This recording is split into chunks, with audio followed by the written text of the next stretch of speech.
할렐루야. 한 주간의 삶도 잘 지내셨는지 우리 함께 예배로 또 한 교회로 모이게 되어서 참으로 감사합니다. 우리 오늘은 옆에 오신 분들 향해서 이렇게 한번 안부를 물었으면 좋겠습니다. 잘 지내셨습니까? 우리 이렇게 한번 옆에 사람에게 인사할까요? 잘 지내셨나요? 네, 한 주간 별일 없으셨습니까? 네.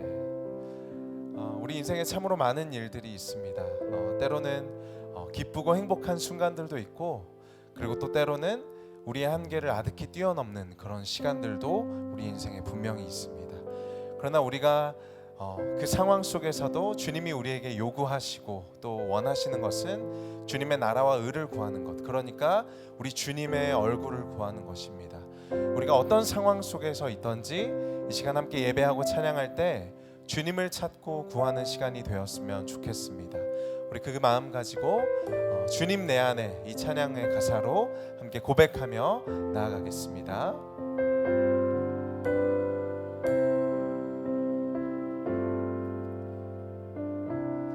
언제나 내 모습 너무나 부끄러워 무릎으로 주님께 기도로 가오니 나 홀로 서 있는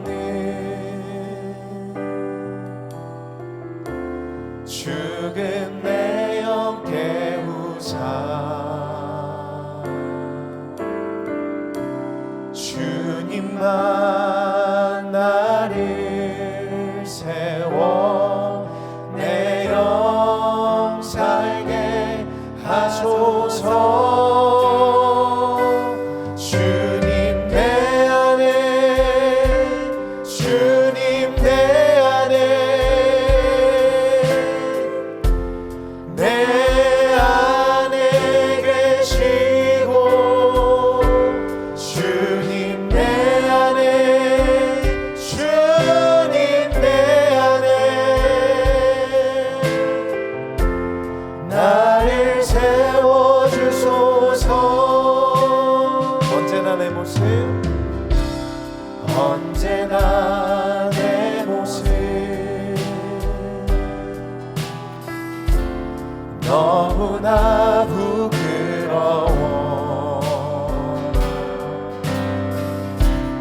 무릎으로 주님께 기도로 가오니 나 홀로 서 있는 죽은 내 영 깨우사 주님만 나를 세워 내 영 살게 하소서. 주님 내 안에 주님 내 안에 내 안에 계시고 주님 내 안에 주님 내 안에 나를 세워주소서. 나를 세워주소서. 주님 내 안에 주님 내 안에 주님 내 안에 내 안에 계시고 주님 내 안에 주님 내 안에 나를 세워주소서.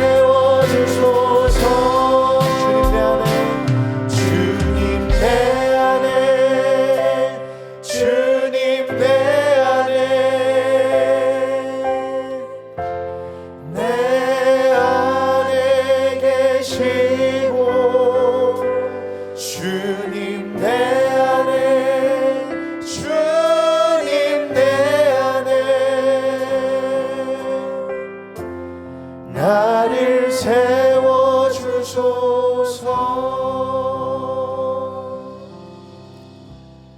하나님은 영이시니 예배하는 자가 영과 진리로 예배할지니라.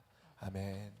오늘도 살아계신 하나님 앞에 예배합니다. 그 하나님을 찬양합니다. 우리 찬양을 받아주시옵소서. 우리 이 마음 가지고 함께 박수하며 찬양하겠습니다.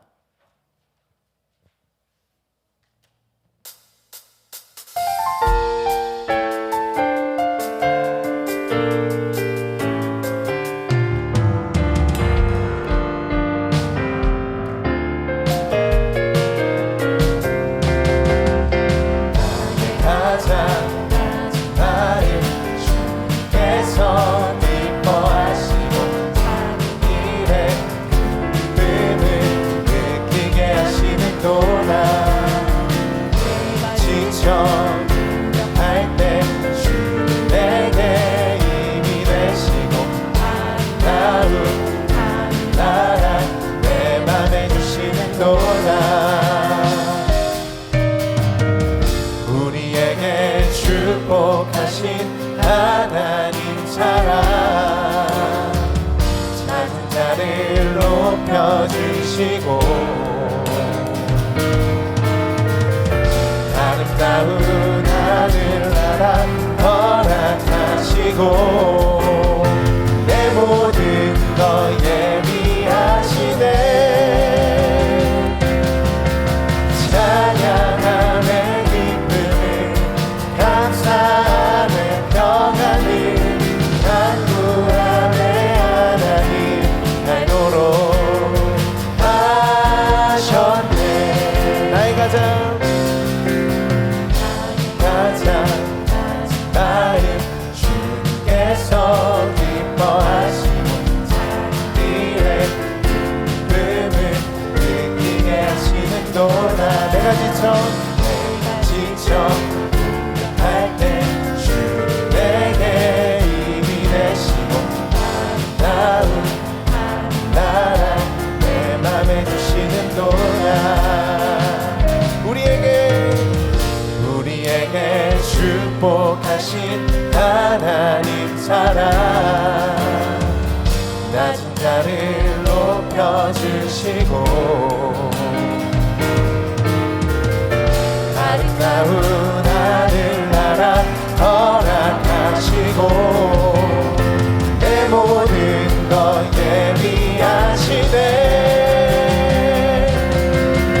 찬양함의 기쁨을 감사함의 평안을 간구함의 하나님 알도록 하셨네. 찬양함의 기쁨을 감사함의 평안을 간구함의 하나님 알도록 하셨네. 우리에게 축복하신 하나님 사랑, 낮은 자를 높여주시고 아름다운 하늘나라 허락하시고 내 모든 것 예비하시네. 찬양함의 기쁨을 감사함의 평안을 간구함의 하나님 알도록 하셨네. 찬양함의 기쁨을 감사함의 평안을 간구함의 하나님 알도록. 우리 마지막으로 한 번 더 찬양함의 기쁨을 감사함의 평안을 간구함의 하나님 알도록 하셨네.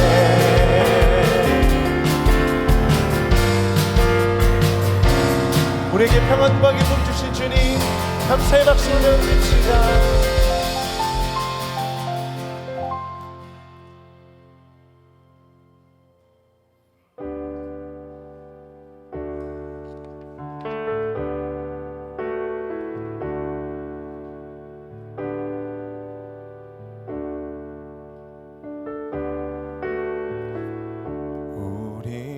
세상 속에서 주의 부름 받은 성도입니다. 어두운 세상 중에 빛으로 부르셨네. 우리는 주님의 성도입니다.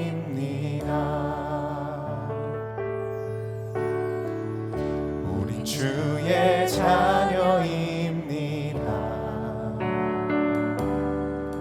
세상 속에서나 가정에서도 우리는 변함없이 주의 자녀입니다. 우리는 주님의 자녀입니다.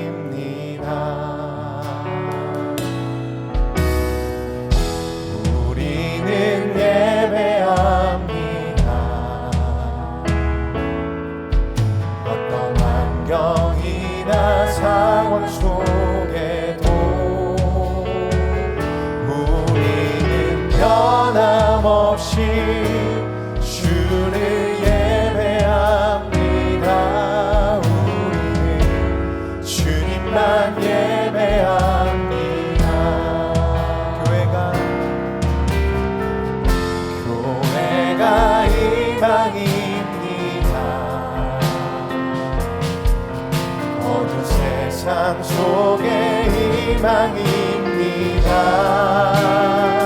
십자가 보는 날이 세상을 살립니다. 교회가 이 땅의 희망입니다. 우리가 교회입니다. 함께 모일 때나 흩어질 때도 우리는 예배하고 복음을 전합니다. 우리가 주님의 교회입니다. 우리가 교회입니다. 우리가 교회입니다. 함께 모일 때나 흩어질 때도 우리는 예배하고 복음을 전합니다. 우리가 주님의 교회인 우리 바다 덮음같이 우리 바다 덮음같이 여호와의 영광을 인정하는 것이 온 세상 가득하리라. 우리 바다 덮음같이 우리 바다 덮음같이 우리 바다 덮음같이 우리 바다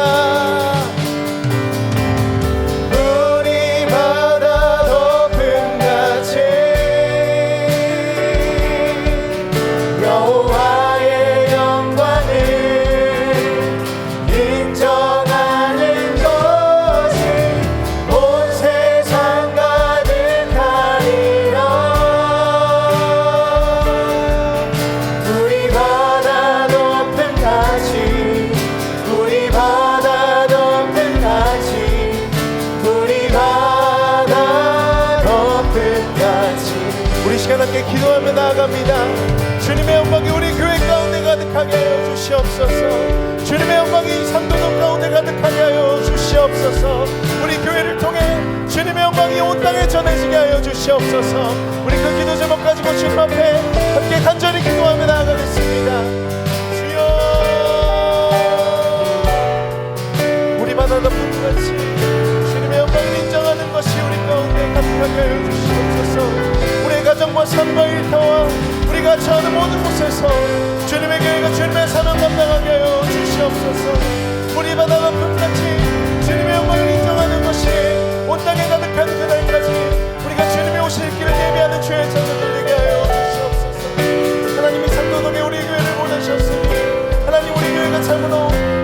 성부의 역할 감당하는 교회 되게 하시고 주님의 영광을 위하여 주님의 그 나라와 뜻을 위하여 하시는 주님의 종과 자녀들 되게 하여 주시옵소서.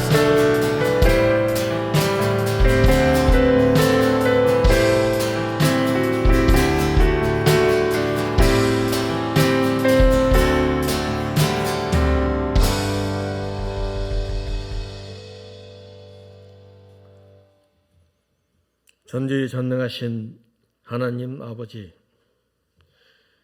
우리에게 평강을 주시고 우리 모두와 함께 하시기를 원하시는 하나님, 삶에 지치고 목마른 영혼들을 불쌍히 여기시며 아픔을 함께 하시고 품에 안아주시는 따뜻한 사랑과 은혜를 오늘도 감사함으로 찬양함으로 올려드립니다.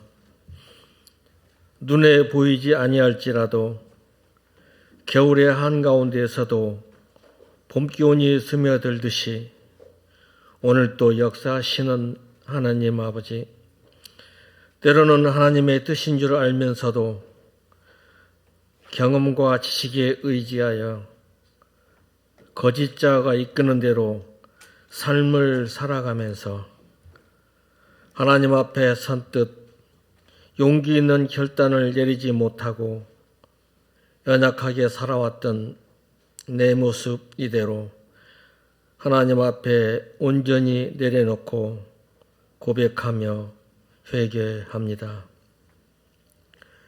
어느 때보다 남달랐던 지나왔던 많은 시간들, 고난과 환난이 있었지만 그 수많은 어려운 시간들을 우리는 지나왔습니다. 지나간 시간들을 뒤돌아보면서 아픔으로 괴로워하고 불평하기보다 고난 가운데 주시는 하나님의 섭리와 계획하심을 발견하게 하시고 오늘 또 이 예배를 통해서 우리 모두가 깨달아 알게 하여 주시옵소서. 내가 주의 영을 따라 어디로 가리이까? 다윗의 이와 같은 고백이 우리 모두의 고백이 되게 하여 주옵소서. 하나님 앞에 진실로 고백하는 예배자로 겸손함으로 오늘 이 예배를 올려드립니다.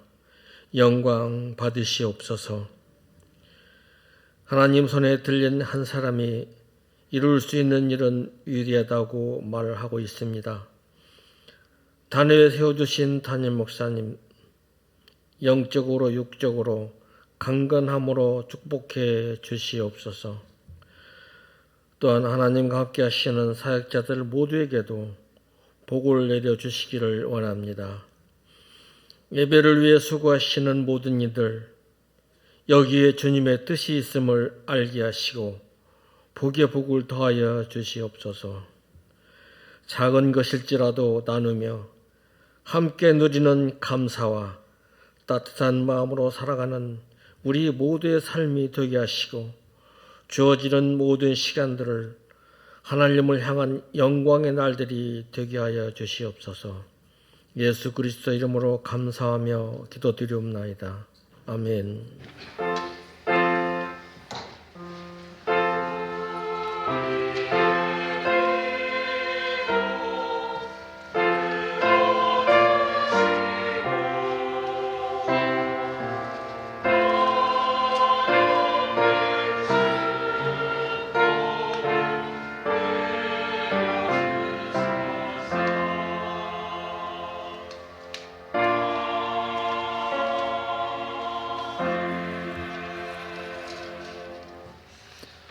오늘 주실 말씀 보겠습니다. 누가복음 11장 37절에서 44절까지 말씀입니다.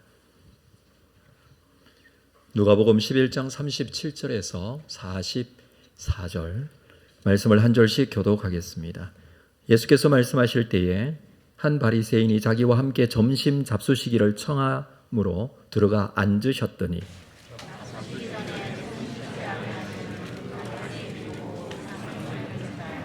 주께서 이러시되 너희 바리새인은 지금 잔과 대접에 거천 깨끗이 하나 너희 속에는 탐욕과 악독이 가득하도다.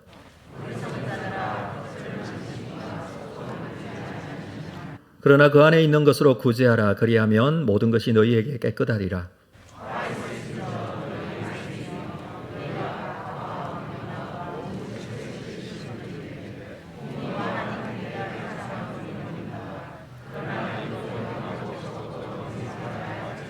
화이설진저 너희 바리새인이여, 너희가 회당의 높은 자리와 시장에서 문안 받는 것을 기뻐하는도다.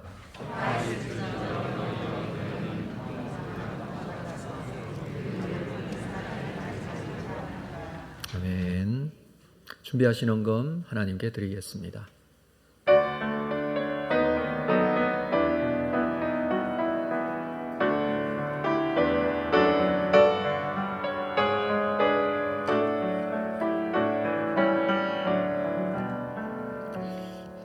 살아계셔서 우리와 함께 하시는 아버지 하나님, 크신 은혜와 사랑을 감사합니다. 한 주간 살며 주신 감사의 제목들을 담아 감사헌금으로 소득의 10분의 1을 구별하여 11조 헌금, 선교, 장학, 구제, 건축헌금, 주일헌금 모두 주의 뜻에 감사하며 하나님께 영광을 돌려드립니다. 하나님의 영광을 위하여 이 헌금이 사용되어질 줄 압니다. 우리에게는 더 큰 은혜와 감사가 있는 삶이 되게 하여 주옵소서. 예수님의 이름으로 기도합니다. 아멘. 2부 찬양대에 찬양이 있겠습니다.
귀한 찬양 감사합니다.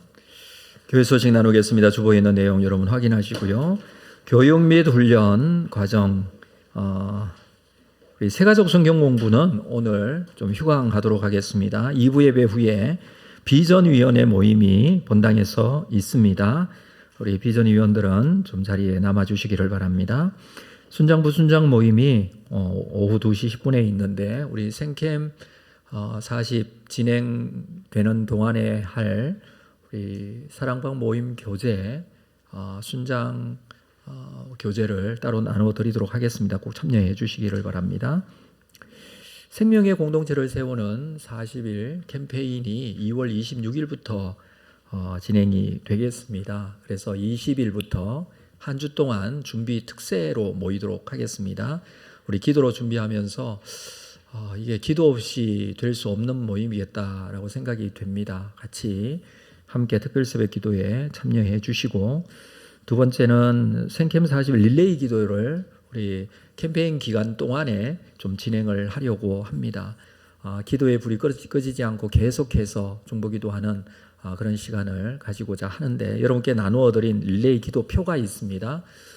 이걸 좀 설명을 드리겠는데요. 저희가 이 준비 모임을 하고 있는 20일부터 시작해서 4월 9일이 부활절인데 4월 8일까지 릴레이 기도 시간을 갖도록 하겠습니다. 어떻게 하느냐 하면 월요일부터 토요일까지 오전과 오후를 나누어서 오전 시간 중에 한 사람이 기도하고 또 오후 시간 중에 한 사람이 기도하고 해서 총 42일인데 84명의 기도자가 기도하는 것입니다. 물론 더 할 수는 있습니다.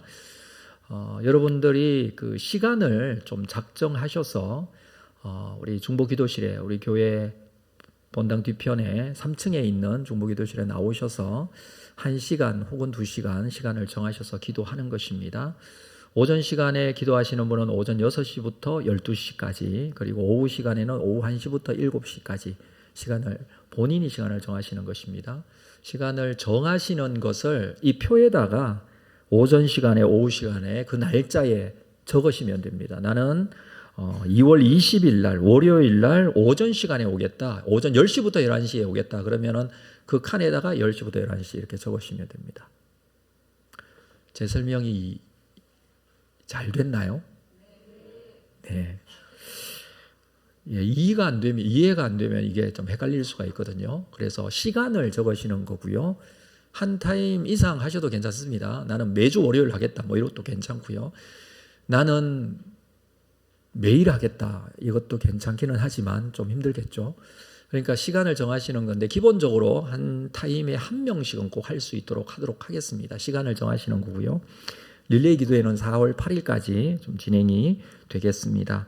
여러분, 요 교회 소식, 교회 주보란 뒤쪽을 한번 봐주시면 우리 평상시에 선교 편지 넣는 부분에 생명의 공동체를 세우는 40일에 대한 광고가 자세하게 나와 있습니다. 나는 온사랑 교회입니다. 우리가 이렇게 고백을 할 수가 있겠죠. 온사랑 교회 공동체 고백을 통해 성도의 정체성을 확립하고 신앙의 본질과 핵심을 다시 한번 회복하여 나 자신과 온사랑 교회 민족과 열방이 치유되고 살아나는 2023 생명의 공동체를 세우는 40일을 진행합니다. 6주간 진행될 생명사역 성도들에게 적극적인 동참을 바라는데, 내용이 공동체 고백으로 종교인 한 방향으로 초점을 맞추고 집중하는 예배 공동체, 그리고 정교인 공동체 고백으로 40일 묵상 실천, 여러분 소그룹 교재를 또는 개인 묵상 교재를 따로 드리도록 하겠습니다. 그리고 공동체 고백을 토대로 한 사랑방 및 소그룹 참여, 6주간은 특별하게 사랑방 모임을 좀 진행을 하도록 하겠습니다. 그리고 공동체 고백의 삶을 체질화하는 실천운동, 주안점이 이렇습니다. 그 아래 보면 일정이 나와 있는데, 우리 다음 주일 2월 29일부터 25일은 동기부여 주간이라고 해서 특별 새벽 기도도 하고 설명하고 준비하는 시간입니다. 이때 생캠 패키지를 여러분 개인적으로 구매하실 거고요.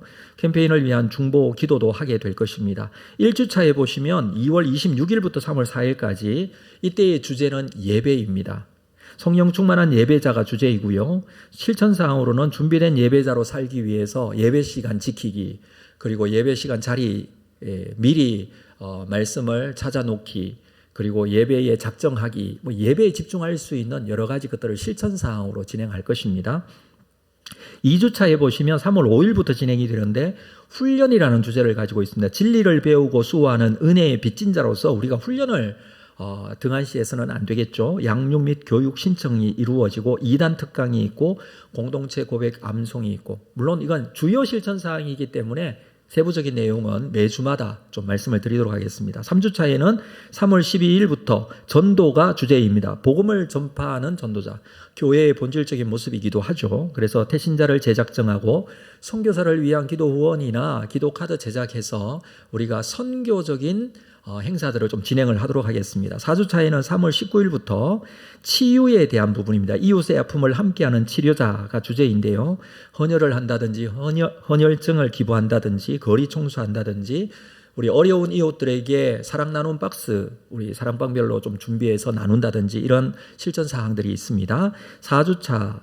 5주차에는 화해가 주제입니다. 온 성도가 교회가 하나 되는 화해자로서 사랑 회복 문자 및 편지 보내기, 사랑방 홈커밍데이 등등 여러 가지를 좀 준비하고 있고요.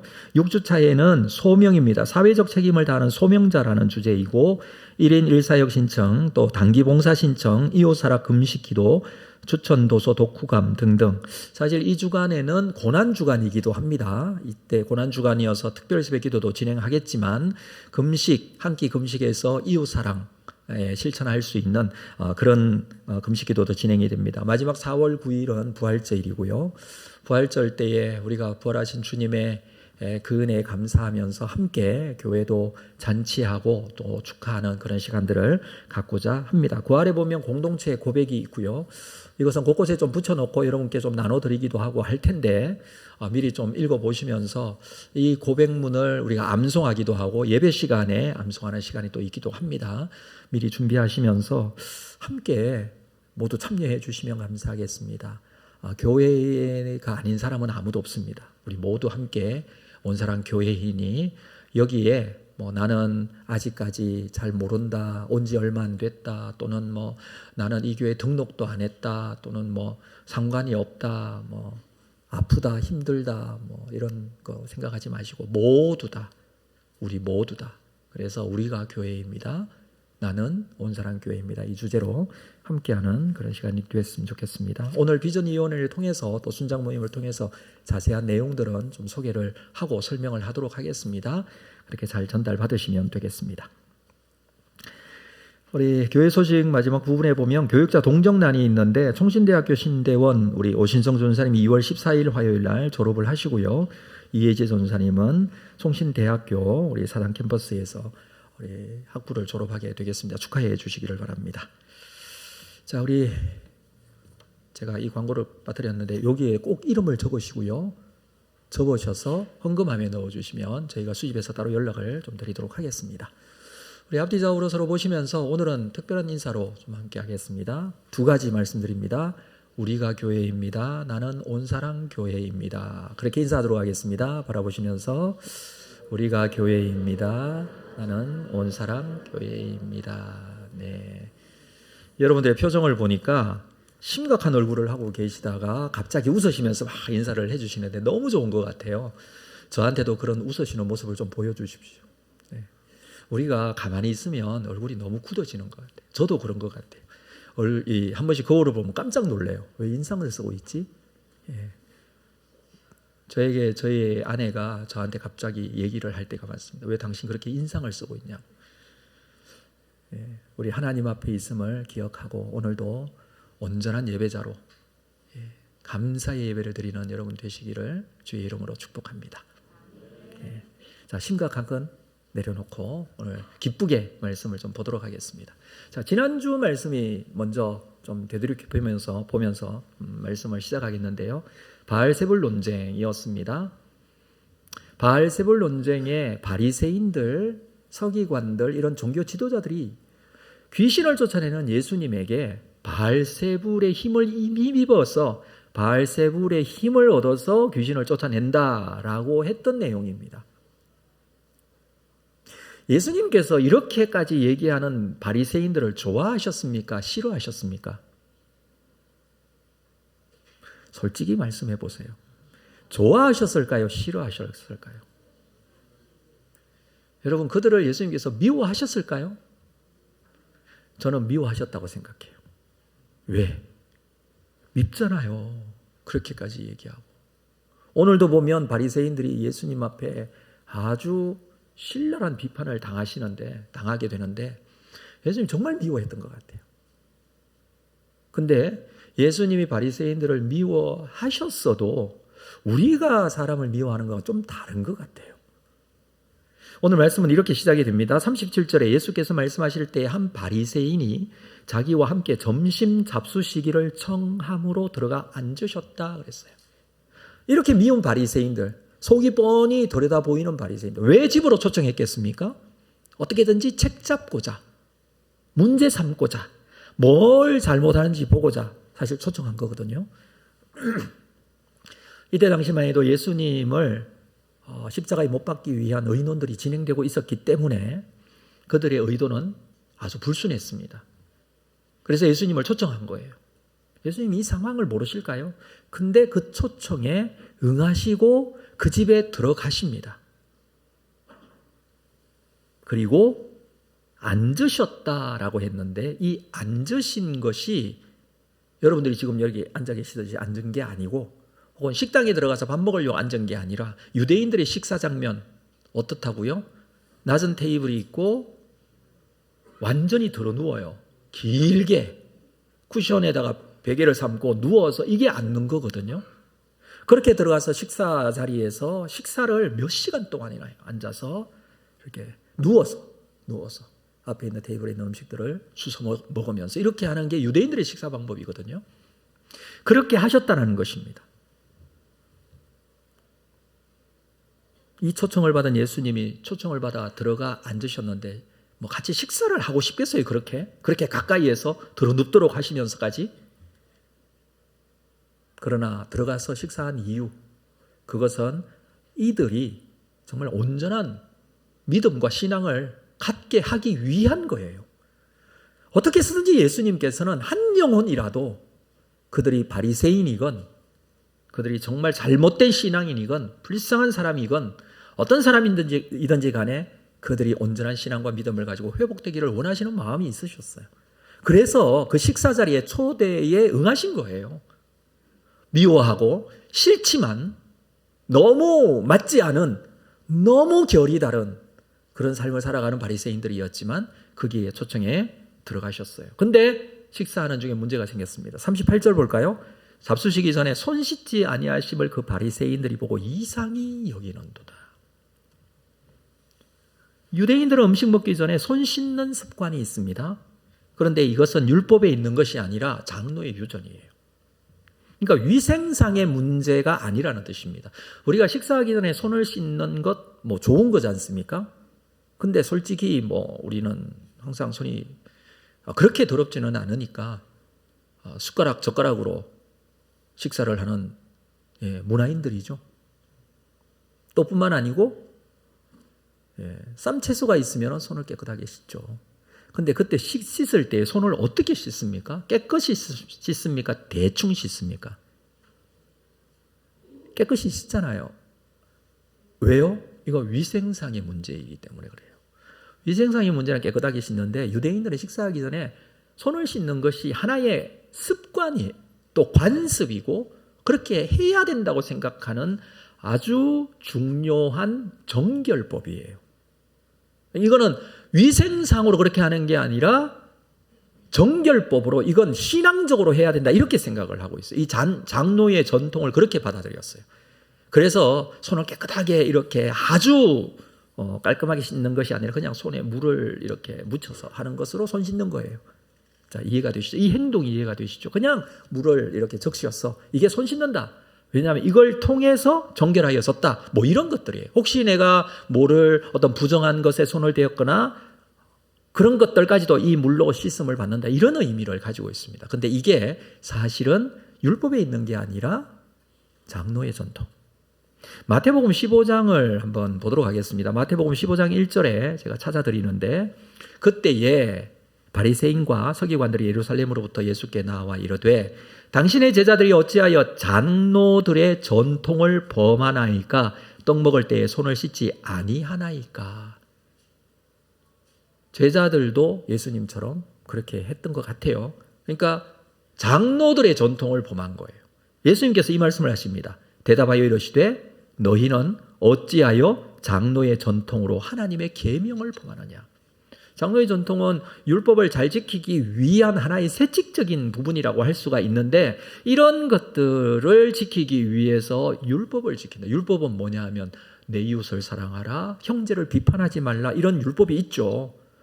근데 이 장로의 유전을 안 지킨다고 해서 지금 예수님 비판하고 예수님에 대해 정죄하고 이렇게 하는 것, 오히려 계명을 범하는 게 아니냐, 지금 그렇게 말씀을 하셨습니다. 자, 오늘 본문에서도 예수님께서 식사 자리에서 손을 씻지 않는, 손에 물을 뿌리는 이 행위인데 이것을 하지 않는다고 해서 거기에 있는 바리새인들이 혹은 거기에 참여한 사람들이 이상하게 생각했다, 이렇게 표현하고 있습니다. 이상하게 생각한 것은 속에 불편한 심기를 드러냈다, 이 뜻이에요. 다 보여요. 말은 하지 않아도. 이 사람이 뭐 때문에 이렇게 하는지 다 알아요. 그래서 예수님께서 이 부분에 대해서 이렇게까지 말씀하십니다. 39절 말씀 같이 한번 읽을게요. 시작. 주께서 이러시되 너희 바리새인은 지금 잔과 대접에 거천 깨끗이 하나 너희 속에는 탐욕과 악독이 가득하도다. 지금 식사 자리이기 때문에 거기에 잔도 있고 대접도 있고 그릇들이 있죠. 이걸 깨끗하게 씻어서 손님 대접하느라고 음식을 준비하고 그릇에 음식을 담아놨어요. 깨끗한 그릇, 좋은 그릇에 대접해요. 그래서 예수님께서 그 말씀을 하시는 거예요. 잔과 대접에 거천 깨끗이 하라. 지금 이 자리에서 겉은 깨끗하게 보이고 식사 대접하는 거 너무 잘하는 것 같은데 너희 속에는 탐욕과 악독이 가득하다. 이중성을 지금 지적하고 계시는 것이죠. 그것보다 더 중요한 것이 무엇이다고요? 마음이라고요. 너희 마음은 어떠냐라는 겁니다. 겉으로 주님을 대접하는 척하지만 마음속에 탐욕과 악독이 가득하다라고 말합니다. 이 탐욕과 악독을 회개하지 않으면 아무리 율법을 잘 알고 율법을 잘 지키고 이런 세칙까지도 잘 지킬지라도 하나님의 심판을 받을 수밖에 없다. 지금 주님께서 말씀하시는 내용이에요. 사실 여러분, 대접하는 것이 얼마나 잘하는 일입니까? 좋은 것입니까? 남을 대접하는 거, 이웃을 사랑하는 실천이에요. 우리는 대접을 잘해야 됩니다. 대접을 하기 위해서 잔과 대접을 준비했습니다. 이게 단어가 똑같네요. 잔과 대접을 깨끗이 해서 대접을 잘해요. 예수님께 대접을 하고 있어요. 그 모습은 너무 좋아요. 그렇죠? 그러나 예수님을 비판하고 정죄합니다. 사실 이 바리새인들은요, 굉장히 사람들로부터 존경받은 사람들이에요. 왜냐하면 정말 율법을 잘 지키려고 했거든요. 그리고 신앙심이 정말 있어 보여요. 정말 신앙이 좋아 보여요. 왜냐하면 구제를 너무너무 열심히 했어요. 구제를 너무 열심히 했어요. 신앙생활 할 때 이 기도 생활도 너무 열심히 했어요. 하루에 3번 시간을 정해서 기도하는 거, 또는 일주일에 이틀 금식하면서 기도했어요. 11조 정확하게 하나님께 드렸어요. 사람들이 와, 저렇게만 살면 정말 하나님께서 기뻐하실 거다라고 사람들로부터 존경도 받았던 사람들이 바리새인이에요. 문제는 무엇입니까? 이들이 이런 신앙생활을 하는데 사람들이 보이도록, 사람들에게 알리도록, 드러내도록 하는 것이 문제였어요. 구제를 할 때 나팔을 불어요. 기도할 때는 기도 시간이 되면 그 시간에 골방으로 가는 것이 기도실로 가는 게 아니라 길거리나 시장터에 나가요. 거기서 손을 높이 들고 기도하는 모습을 사람들에게 다 보여줘요. 하나님 앞에 경건한 일을 외식적으로 하는 일에 애썼다라는 거예요. 이것을 예수님께서 지금 책망하시는 겁니다. 그래서 예수님께서 말씀하신 40절 말씀을 볼까요? 어리석은 자들아, 겉을 만드시니가 속도 만들지 아니하였느냐. 하나님께서 만드신 것은 다 만드셨어요. 겉만 만드신 것 아니에요. 세상만 만드신 것 아니고, 사물만 만드신 것 아니고 속도 만드셨어요. 사람을 볼 때 여러분 어떻게 보십니까? 사람을 볼 때 겉모양만 보십니까? 그 사람의 속도 보십니까? 그 사람의 속사람도 보십니까? 여러분은 어떠세요? 하나님은 뭘 만드셨나요? 겉모습만 만드셨나요? 그 사람이 가지고 있는 성격, 그 캐릭터 다 만드셨어요. 그 사람이 가지고 있는 내부의 모든 장기들까지도 다 만드셨어요. 그렇지 않나요? 그러니까 하나님께서 다 만드셨다라는 것은 겉만 깨끗해서는 안 된다. 속도 깨끗해야 된다. 이 말씀을 지금 여기서 말하는 것입니다. 41절에 이 말씀이 있습니다. 그러나 그 안에 있는 것으로 구제하라. 그리하면 모든 것이 너희에게 깨끗하리라. 그 안에 있는 것으로 구제하라. 그러니까 구제를 예를 들어서 지금 말씀하시는 거예요. 구제할 때에 그 안에 있는 것으로, 무엇으로? 그 사람의 속마음에 있는 것으로 구제하라는 거예요. 속마음이 무엇이냐? 가진 것으로 구제하라는 거. 하나님께서 주신 것으로 구제하라는 것입니다. 진심으로 구제하라는 것입니다. 나팔을 불면서 나 구제한다 이러면서 알리면서 할 거 없다는 거예요. 왜 그렇게 합니까? 자신을 드러내고, 자신이 드러나고 자신이 자랑스러워지고 자신의 영광이 드러나고 모든 것이 자기 탓이면, 자기가 잘한 것이면 하나님의 영광은 어떻게 돌려드립니까? 그러니까 구제할 때 그 안에 있는 것으로 하라. 그리하면 모든 것이 너희에게 깨끗하리라. 정말 속마음이 온전하게 되어질 때 그게 깨끗하여지는 것이지 겉모습만 깨끗하여진다고 깨끗한 게 아니다. 자, 그러면서 오늘 주제되는 말씀을 42절에서 하셨는데 42절 같이 한번 읽겠습니다. 42절 말씀. 자, 볼까요? 같이 읽습니다. 시작. 화 있을진저 너희 바리새인이여 너희가 박하와 운향과 모든 채소의 11조는 들이되 공의와 하나님께 대한 사랑은 버리는도다. 그러나 이것도 행하고 저것도 버리지 말아야 될 것입니다. 바리새인들의 외식을 향하여 주님께서 하신 책망이에요. 화 있을진저 너희 바리새인들이요. 이때 어떻게 말씀하십니까? 크게 말씀하셨을까요? 작게 말씀하셨을까요? 아마 깜짝 놀라도록 말씀하셨어요. 화가 있을 것이다 라고 합니다. 바리새인들은요, 어떤 바리새인들입니까? 여기 보니까 박하와 운향과 모든 채소의 11조를 드리는 자들이에요. 11조를 그냥 드리는 게 아니에요. 박하, 음식할 때 넣는 향재료, 향신료예요. 여기 운향, 이것도 마찬가지 식재료예요. 구충의 효과가 있다고 해서 음식에 많이 자주 사용했던 것입니다. 마태복음에 보면 회향과 근채의 11조를 드린다라고 했어요. 회향, 미나리과의 1년생 채소인데 약재 조미료로 많이 사용하던 것이고, 근채, 매운맛을 가진 조미료예요. 그러니까 음식 먹을 때 쓰여지는 부수적인 재료들까지도 11조를 떼내요. 그 정도로 철저하게 11조를 지켰다는 뜻이에요. 부수적으로 생기는 돈까지도 다 11조를 정하고 하나님께 드리는 것이 바리새인들이에요. 여러분, 이렇게 하는 게 나쁜가요? 좋은가요? 이게 나쁜 건 아니에요. 그 말이에요. 이렇게 하는 게 나쁜 겁니까? 아니요. 하나님 앞에 이렇게까지 내가 열심으로 하나님께서 주신 은혜에 감사합니다 드리는 게 당연하죠. 근데 이렇게 하는 바리새인인데 어떻게 했다고요? 공의와 하나님께 대한 사랑은 버렸다. 껍데기, 형식, 이 모습은 너무나 잘 갖춰져 있어요. 근데 그 안에 내용이 없어요. 내용이 뭐예요? 사랑과 공의예요. 공의는 무엇입니까? 공의는 사람과 사람과의 관계에서 올바르게 하는 행동이에요. 사랑은 하나님께 대한 사랑이에요. 이건 다른 말로 하면 경건이에요. 공의와 경건이 없는 거예요. 이웃에 대한 사랑이 없고 하나님에 대한 사랑이 없다. 이 말씀이거든요. 예수님께서 말씀하신 구약의 모든 성경의 요약, 두 가지 계명이라고 그랬죠? 하나님을 사랑하고 이웃을 사랑하라. 이 두 가지 내용이 없다라는 거예요.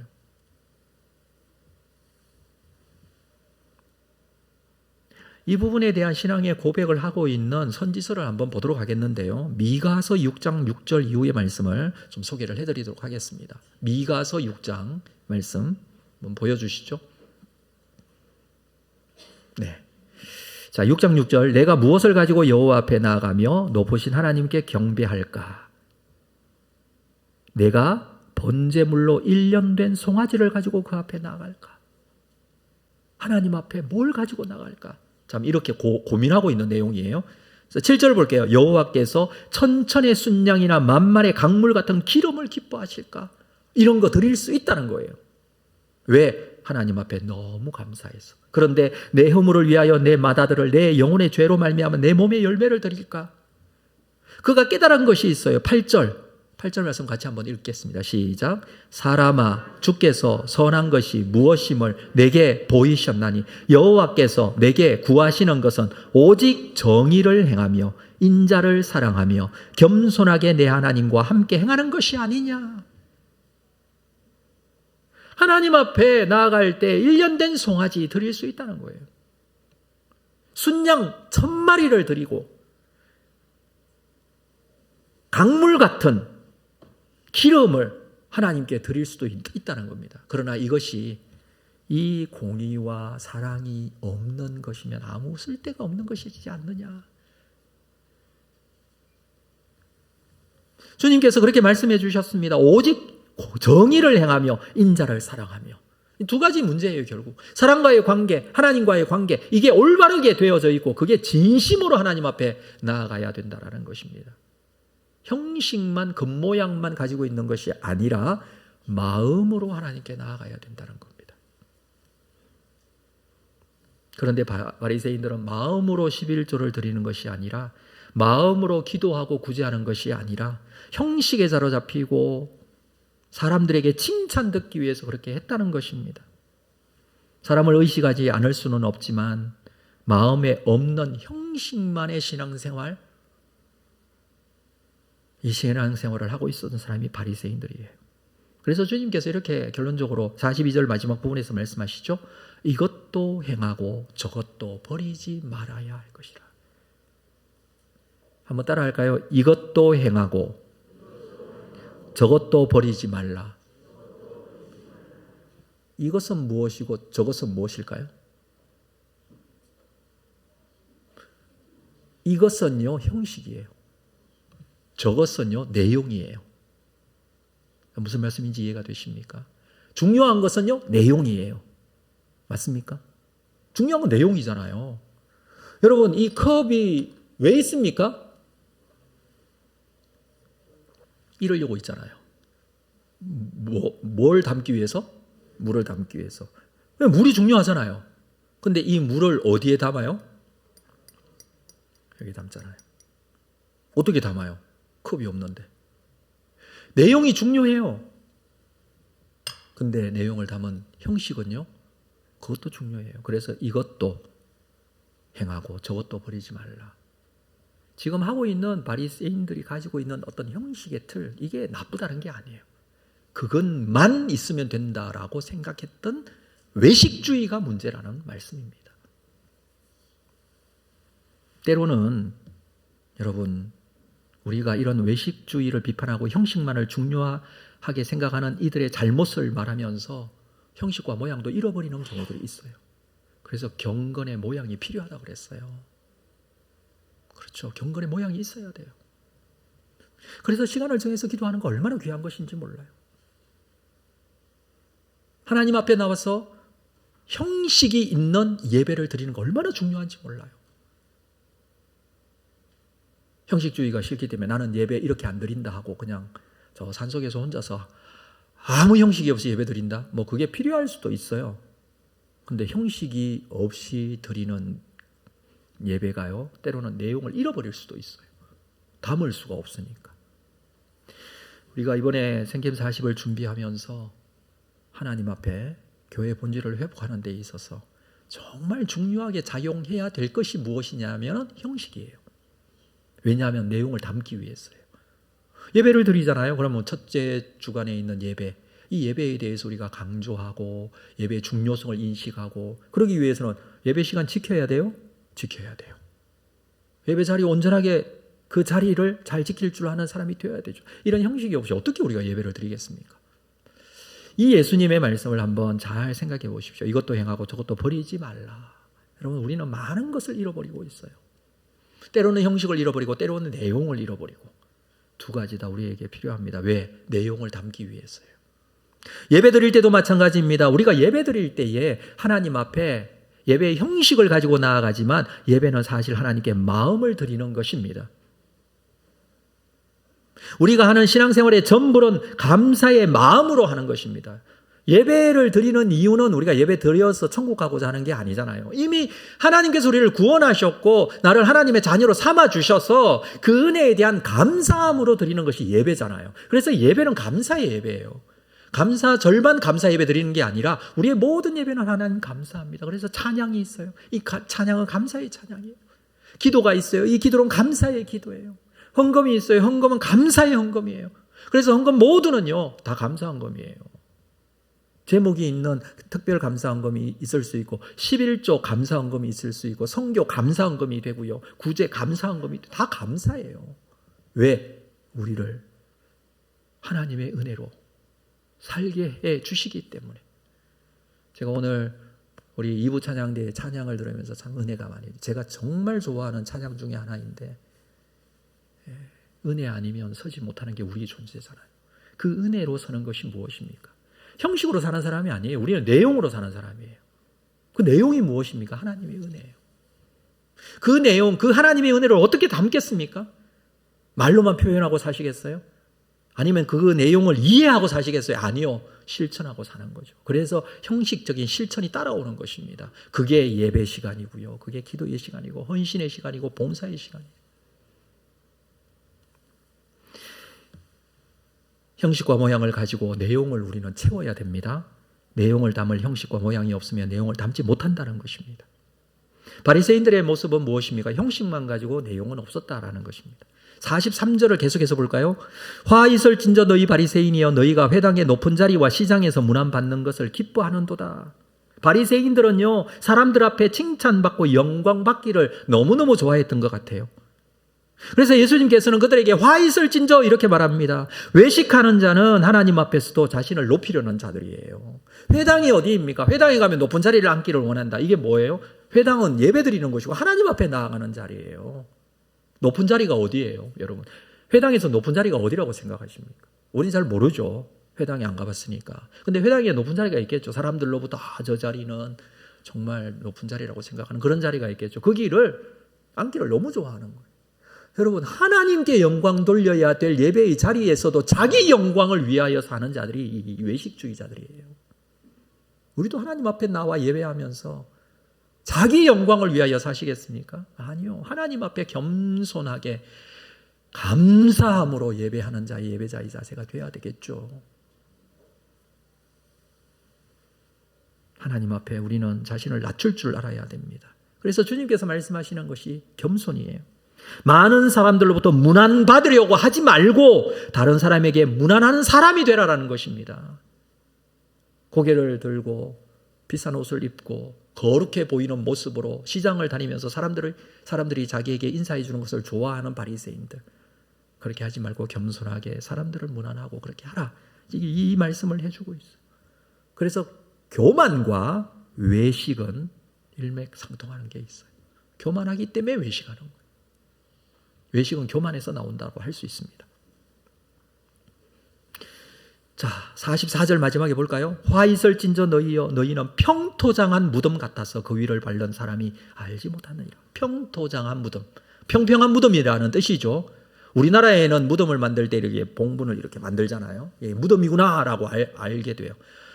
요즘에 공원 묘지 같은 데도 이제 평토장한 무덤을 많이 해요. 이스라엘 이 지역에서도 평토장한 무덤이 있었던 것 같아요. 주로 보면 동굴을 파서 거기에 시신을 넣어두면서 장례하는 장례 문화가 있었지만 평토장한 무덤도 있었던 것 같아요. 근데 이게 시간이 지나면서 잘 관리가 안 되면요, 이게 평평하기 때문에 무덤인지 아닌지 모를 수가 있어요. 그래서 사람들이 그 위로 그냥 밟고 지나다닐 수도 있다라는 말씀인데, 그때 상황은 그랬던 것 같아요. 오늘날에는 뭐 그럴 리가 없겠습니다만은 관리를 하기 때문에. 근데 그때는 그랬던 것 같아요.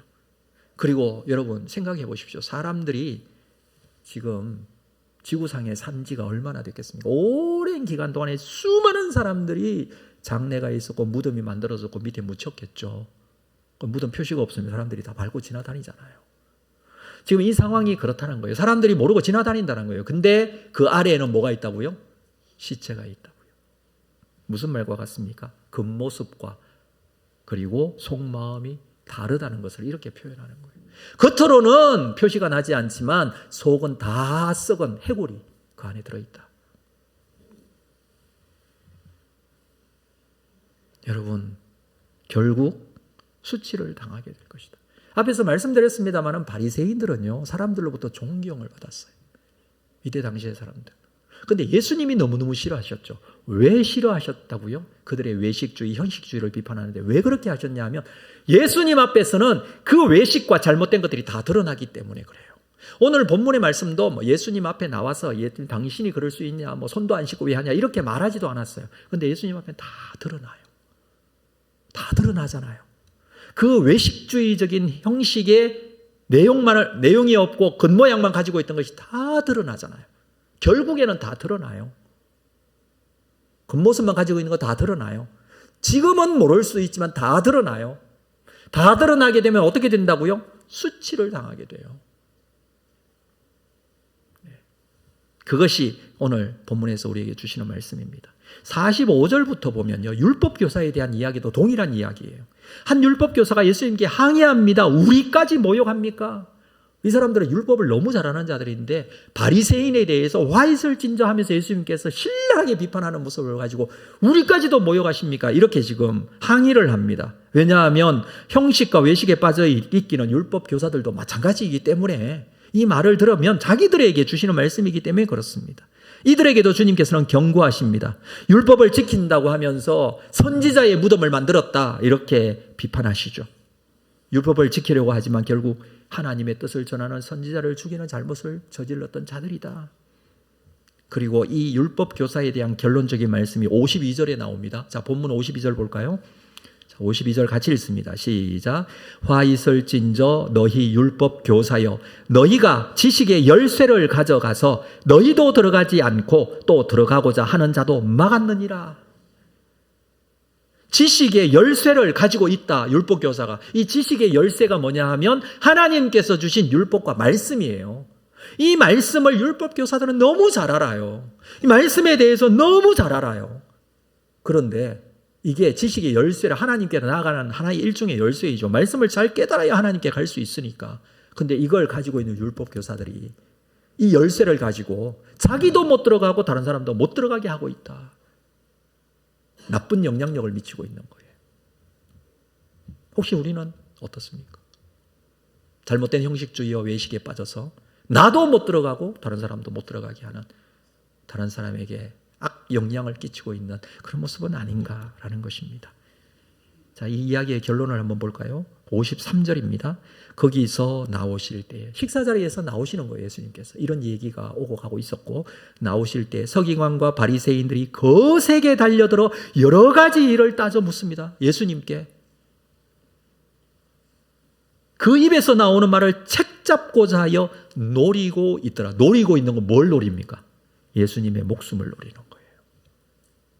자, 말씀드렸다시피 서기관, 바리새인, 율법교사 이 사람들은 사람들로부터 존경을 받던 아주 신앙이 좋은 신실해 보이는 사람들이었어요. 근데 예수님 앞에서는 본질이 다 드러났어요. 다 까발려졌어요. 사람은 볼 수 없는 걸 예수님 다 알고 계시기 때문에 그래서 그 본질적인 부분에 있어서 예수님께서 드러내고 화이설진저하면서 야단을 하신 것입니다. 책망을 하신 것입니다. 질책을 하신 것입니다. 그런데 이 사람들은 이 이야기를 듣고 뭐합니까? 예수님을 책잡고자 해요. 자신을 못 봐요. 자신의 본질이 내 모습이 어떤지 몰라요. 자신은 의롭다고 생각을 해요. 형식을 가지고 있기 때문에 의롭다고 생각을 해요. 사랑하는 성도 여러분, 신앙생활한 지 얼마 안 되거나 믿은 지 얼마 안 된 사람들이 이런 외식주의에 빠질까요? 아니요. 누가 외식주의에 빠져요? 신앙생활에 이제 오래된 사람, 열심히 있는 사람,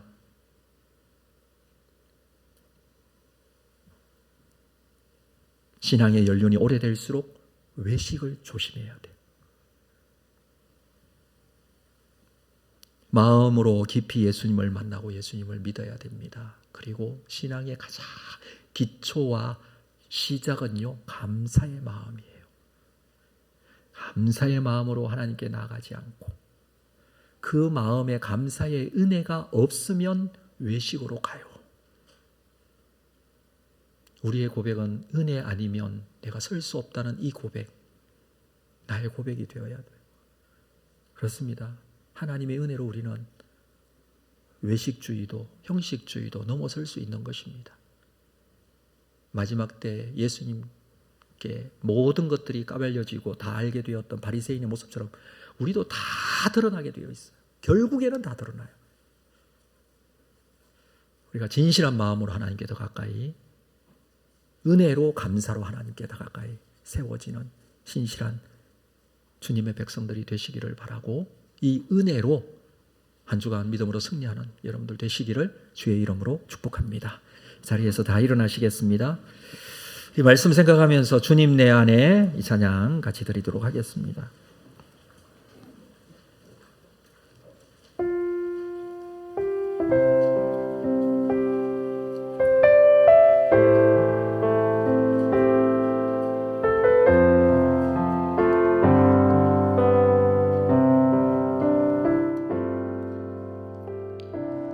언제나 내 모습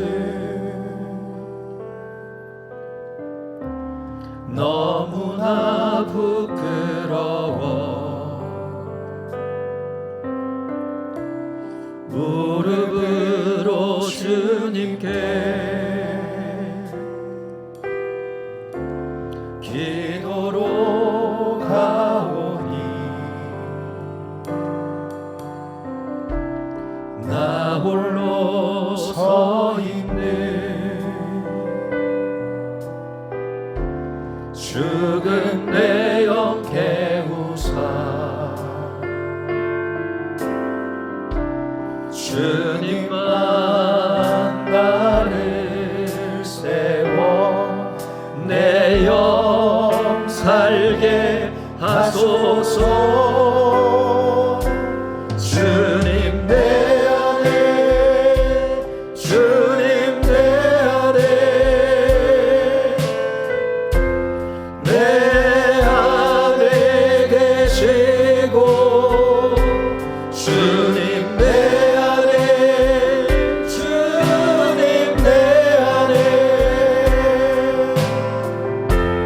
나를 세워주소서. 주님 내 안에 주님 내 안에 내 안에 계시고 주님 내 안에 주님 내 안에 나를 세워주소서. 주님 내 안에 주님 내 안에 내 안에 계시고 주님 내 안에 주님 내 안에 나를 세워주소서. 그렇습니다. 주님께서는 다 알고 계시죠. 내가 어떤 사람인지, 내가 겉모양만 있고 속은 비어있는 사람인지, 아니면 내 마음속에 참 감사와 은혜로 살고 있는지 주님 아십니다. 우리가 적어도 주님 앞에 나의 속마음을 드릴 수 있는 기도가 있어야 합니다. 겉모양만 번지르르한 사람이 아니라 내용이 있고 이것도 하고 저것도 행하라고 하신 주님의 말씀처럼 우리가 정말 하나님 앞에 나의 모든 것들을 감사함으로, 은혜로 우리의 신앙생활이 세워져 갈 수 있도록 내 안에 주님 오셔서 나의 주인이 되어주시고 나를 이끌어 주십시오. 주 성령께서 나를 주장하여 주셔야지 내가 살 수 있습니다. 내가 주의 은혜로 나아갈 수 있습니다. 내가 내 영이 죽지 않고 내 영이 온전하게 하나님 앞에 세워질 수 있습니다. 나를 주님 앞에 드립니다. 내 속에 들어와 나의 주관자가 되어 주시옵소서. 우리 말씀을 생각하시면서 함께 결단하며 기도로 나아가겠습니다. 살아계신 아버지 하나님, 주님께서 오늘도 주신 이 말씀을 다시 한번 붙들고 주님 앞에 걸어가겠습니다. 마음으로 깊이 예수님을 만나고 예수님을 믿을 수 있는 믿음의 사람이 되게 해 주시옵소서. 내 속에 깊은 하나님의 영적인 은혜가 채워지는 사람이 되게 감사와 은혜로 살아가는 자가 되게 아버지 하나님의 은혜를 주소서. 아버지 하나님, 주님께서 원하시고 기뻐하시는 거룩한 세워갈 수 있는 귀한 은혜가 되게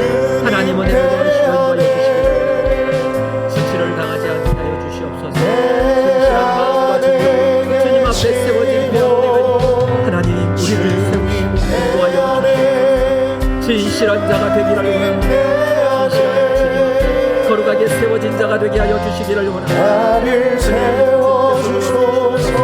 주님의 거룩하신 은혜대로 주님 앞에 세워진 귀한 은혜가 되고 하나님 은혜를 더하여 우리가 살아내야 할 삶의 자리에서 더욱더 진실한 자가 되기를 원합니다. 하나님 아버지, 주께서 일하실 것입니다. 하나님 아버지, 나의 모습이 거룩하게 세워진 되게 해 주시기를 원합니다. 주님 은혜를 더하여 주시옵소서. 주님 도와주시옵소서. 나를 세워주소서. 지금은 우리 주 예수 그리스도의 은혜와 하나님 아버지의 크신 사랑하심과 성령님의 교통위로 함께 역사하심이 형식주의를 버리고 외식을 버리고 진실한 마음으로 주님 앞에 온전한 신앙과 믿음을 가지고 하나님의 영광을 위하여 쓰임받기를 원하는 우리 모든 성도들 심령 위에 지금으로부터 영원토록 함께 있을지어다. 아멘.